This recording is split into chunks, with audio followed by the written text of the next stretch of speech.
Hello అండి, అందరికీ నమస్తే. కిరణ్ మామ్ డైలాగ్స్కి స్వాగతం అండి. ఎలా ఉన్నారండి? అందరూ బాగున్నారా? నేనైతే చాలా బాగున్నానండి. మీరందరూ కూడా బాగుండాలని మనస్ఫూర్తిగా కోరుకుంటున్నాను. మా ఇంట్లో ఎప్పుడు ఉండే సీడ్స్ అలాగే వాటిని ఏ విధంగా యూస్ చేస్తాననేది మీతో ఈ రోజు వీడియోలో షేర్ చేసుకుంటున్నానండి. మనం watermelon seeds, pumpkin seeds అలాగే సన్ఫ్లవర్ సీడ్స్ అండి, ఈ మూడింటిని తీసుకొని డ్రై రోస్ట్ చేసుకొని ఒక డబ్బాలో వేసుకుని ఉంచుకున్నట్లయితే ఎప్పుడైనా మనకి నీరసంగా అనిపించినప్పుడు వాటిని ఒక స్పూన్ తీసుకున్నట్లయితే అప్పటికప్పుడే శక్తి అనేది వస్తుందండి. అలాగే బాదం పప్పు అండి, ముందు రోజు రాత్రి నానబెట్టి మరుసటి రోజు తొక్క తీసేసి తీసుకున్నట్లయితే హెల్త్కి చాలా మంచిది. పిల్లలకి డైలీ పెట్టడం చాలా మంచిదండి.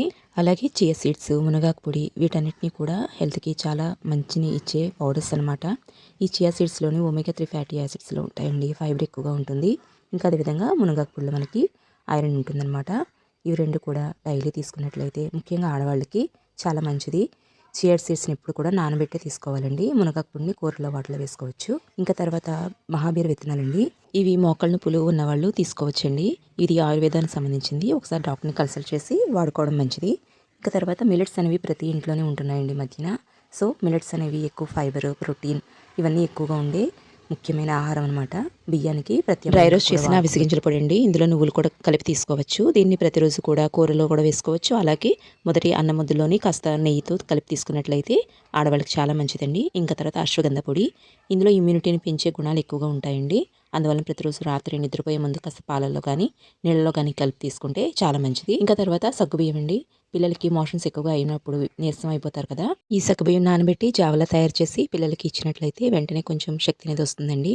ఇక నెక్స్ట్ అటుకులు అండి. ఇంట్లో ఏమీ లేనప్పుడు పిల్లలకి స్నాక్స్ తయారు చేయాలి అంటే ఈ అటుకులు అలాగే పుట్నాల పప్పు, బెల్లం, ఈ మూడు కూడా మంచి కాంబినేషన్ అనమాట. పిల్లలకు కూడా హెల్త్కి చాలా మంచిది. అలాగే క్యాలరీస్ తక్కువగా ఉంటాయి, ఇష్టంగా కూడా తింటారు.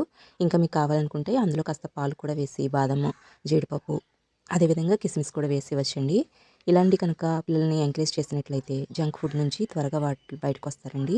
అలాగే హోమ్ ఫుడ్ తీసుకోవడం వల్ల కలిగే ఉపయోగాలు ఏంటనేది కూడా వాళ్ళకి ఎప్పటికప్పుడు తెలియజేయడం చాలా మంచిది.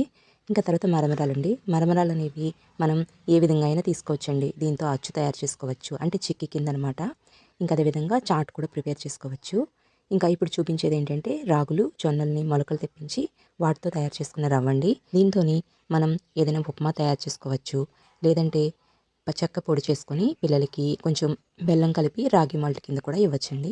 ఇంకా తర్వాత ప్రతి ఇంట్లో ఉండాల్సినవి కరక్కాయలు, తులసాకు అలాగే తేనె, ఈ మూడింటిని కూడా కరక్కాయని అరగదీసి ఆ రెండింటిని కూడా కలిపేసి ఎప్పుడైనా దగ్గు కానీ రొంప కానీ చేసినప్పుడు పిల్లలకి పట్టించినట్లయితే హెల్త్కి చాలా మంచిదండి. సైడ్ ఎఫెక్ట్స్ కూడా రావు, అలాగే ఇమ్యూనిటీని కూడా పెరుగుతుందంటారు. సో కరక్కాయలు అనేవి వాడండి, చాలా మంచిది. ఇంకా తర్వాత పిల్లలకి ప్రోటీన్ ఇవ్వడానికి అలాగే పెద్దవాళ్ళకైనా సరే బఠానీలు, రాజ్మా, శనగలు, పెసలు ఇవన్నీ కూడా మనకి ప్రోటీన్ ఎక్కువగా లభించేవి. శనగల్ని, పెసల్ని, అలసందల్ని వీటిని గుగ్గిళ్ళ రూపంలో తయారు చేసి స్నాక్స్గా ఇవ్వచ్చు. అలాగే ఈ రాజ్మాతో కర్రీ కింద తయారు చేసి కూడా పెట్టచ్చండి, చాలా ఇష్టంగా తింటారు. కిస్మిస్ పళ్ళు అంటారు కదండి, వీటిలో ఐరన్ ఎక్కువగా ఉంటుంది కాబట్టి పిల్లలకి చాలా మంచిది. అలాగే పెద్దవాళ్ళు కూడా తీసుకోవచ్చండి, కాల్షియం కూడా ఎక్కువగా ఉంటుంది. ఇంకా తర్వాత త్రిఫలా కషాయం అండి. ఈ త్రిఫలా కషాయం కూడా దగ్గు రొంపు నుంచి ఉపశమనం కలిగిస్తుంది. ఇది ఒక స్పూన్ త్రిఫలా కషాయం తీసుకొని హాఫ్ గ్లాస్ వాటర్ కలుపుకొని దాన్ని తీసుకున్నట్లయితే హెల్త్కి చాలా మంచిదనమాట. అలాగే చ్యవన్ప్రాష్ అండి. చిన్నప్పుడు మా ఇంట్లో ఇప్పుడు కూడా చ్యవన్ప్రాష్ అనేది ఉంటుంది. దానివల్ల మనకు కలిగే లాభం ఏంటి అంటే పిల్లలకి ఇచ్చినట్లయితే ఇమ్యూనిటీ పెరుగుతుందండి. అది హెల్త్ కూడా చాలా మంచిది. ఎంత ఆరోగ్యాన్ని ఇచ్చే ఫుడ్ అయినా సరే మితంగా తీసుకోవడం కూడా చాలా మంచిదండి.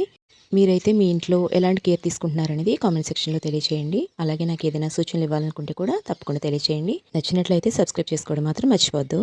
Thank you.